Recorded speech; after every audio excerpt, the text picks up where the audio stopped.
Welcome to this video presented by Student Affairs Assessment Support Services. In this video, we will briefly discuss a few distinct types of assessment data that are routinely gathered by professionals in student affairs. Please note that this is not a comprehensive list of all types of assessment data.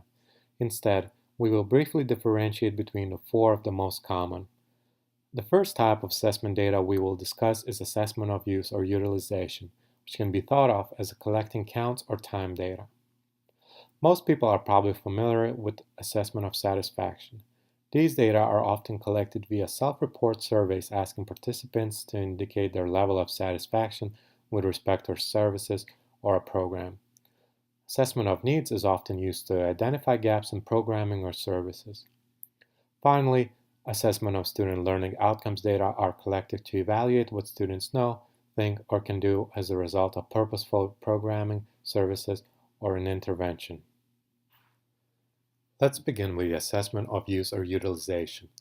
This type of data can help us garner information about what services or programs have been used or how much they are used. Utilization data can include counts or frequencies of the total number of students exposed to programming, services, or repeated use of a resource by individual students.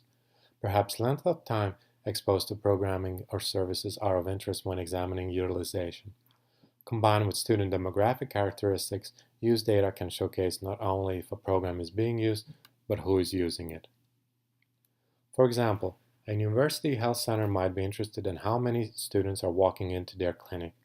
Additionally, the length of time each student spends in the clinic could be tracked. This type of data could be used when making decisions about hiring additional staff.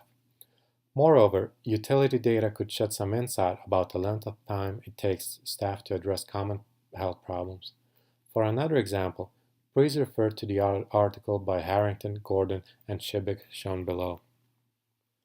Assessment of satisfaction provides insights about students' attitudes towards services, facilities, or programs. The assessment of satisfaction data is often extended beyond students to faculty, alumni, or even parents. Satisfaction data can be collected via multiple mechanisms, such as emails or phone calls, and in different contexts. For example, students may be contacted via university-wide email shortly after participating in a program or utilizing a service, whereas alumni may be contacted via phone months or years later. The assessment of satisfaction is probably the most common type of assessment data gathered. Satisfaction questions are often framed using order response type scales, such as Likert scales. For example, how satisfied are you with living on campus? Very satisfied, satisfied, dissatisfied, or very dissatisfied? Yes or no questions, such as, would you recommend living on campus to your peers? Yes or no? Or open-ended questions, such as, what were you least satisfied with regarding living on campus? Consider this dining services example. Each week, Dining Services sends out a survey to students asking their opinion about the menu in the newest dining hall on campus. This data would provide insight into students' attitudes toward the dining hall. The survey may include direct questions like, do you enjoy the quality of food offered in the dining hall? And, are you satisfied with the variety of food offered? Additionally, the survey includes Likert-type questions asking students to rate the effectiveness of the staff. For another example, please refer to the article published by Balaguer and Martingale, shown below. Assessment of needs explores services or programs that are not currently offered. This type of data may then serve as evidence to justify allocation of resources towards new programs or services. A terrific example is provided by the Deakin University Library Services. The university gathers data from students every 2 years to inform what services might be added given students' needs. Notice, the bottom of the infographic illustrates several needs that were identified from the survey data and how those needs are being addressed by the staff. For example, data from the previous assessment revealed that students had difficulty accessing some things on their mobile devices. As a result, the library decided to trial a new library app and now regularly tests library resources for mobile compatibility.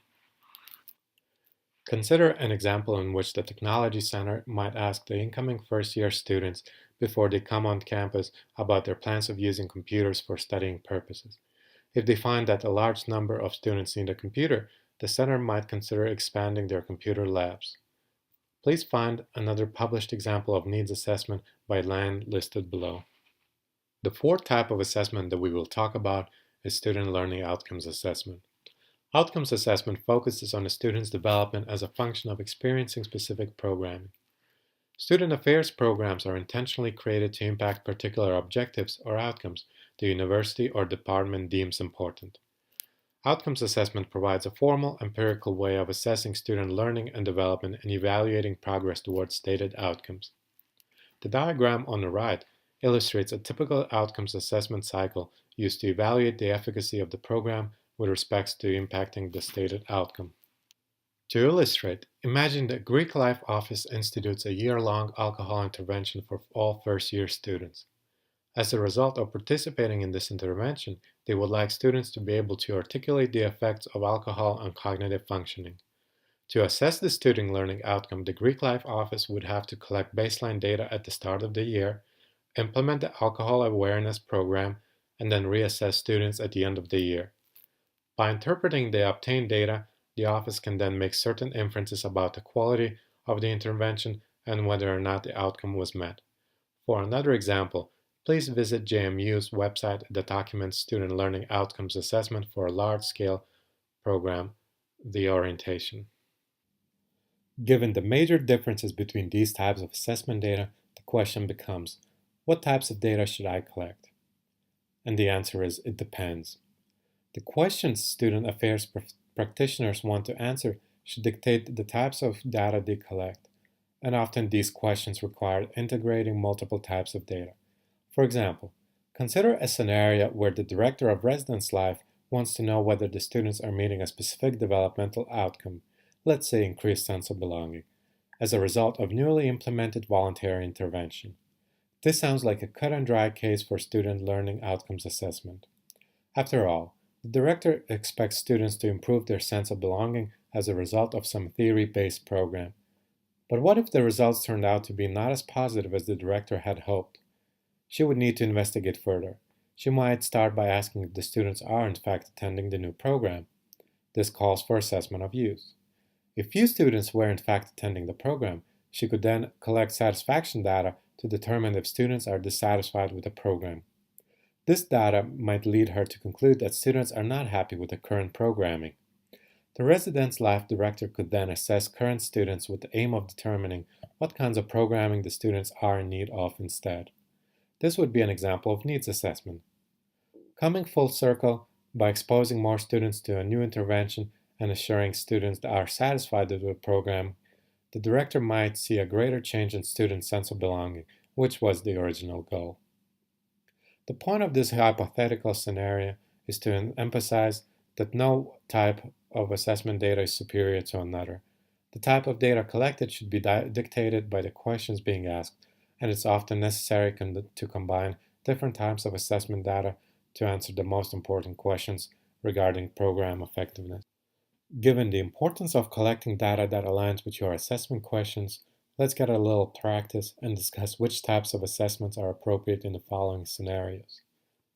Imagine a university recreation center wants to know what students think of their recently renovated weightlifting area. What type of data should they collect? It would probably be the most beneficial for the recreation center to collect student satisfaction data. For example, the center could send out a survey with items such as, are you happy with the new weights area? Is the new weightlifting equipment selection adequate?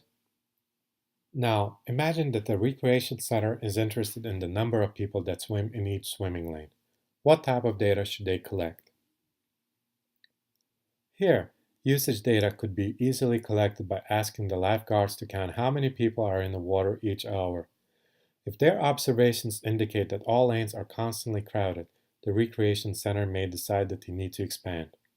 Alternatively, the center could survey the students who uses the pool and ask questions such as, do you feel satisfied with the current traffic in the swimming lanes? This would be an example of the satisfaction assessment. So now that we've practiced with few easy examples, let's consider the following scenario. The University Counseling Center wants to provide evidence about the effectiveness of its therapeutic services. More specifically, they want to show that students have lower depression scores after working with the counseling center. Should they use satisfaction survey or a student learning outcomes assessment? The answer is that they could probably gain useful insight from both. However, to directly answer the question posed above, they should use student learning outcomes assessment. The typical data collection process might start with the counseling center assessing students' depression. After the students participate in the prescribed counseling sessions, the student's depression would then be reassessed. This pre and post data would provide direct evidence with respect to the effectiveness of the counseling intervention via change in depression scores. In addition, by collecting satisfaction data, the counseling center may gain insight on how they may improve their services. For example, perhaps students are dissatisfied with the appointment scheduling system. Accordingly, the students tended to avoid scheduling much needed counseling sessions. Given this information, the counseling center could address this issue and further increase the usage and therefore the effectiveness of their services. Thank you for watching our video on different types of assessment data. If you would like to consult Student Affairs Assessment Support Services about conducting student learning outcomes assessment, please visit our website or email us at sas@jmu.edu. Thank you.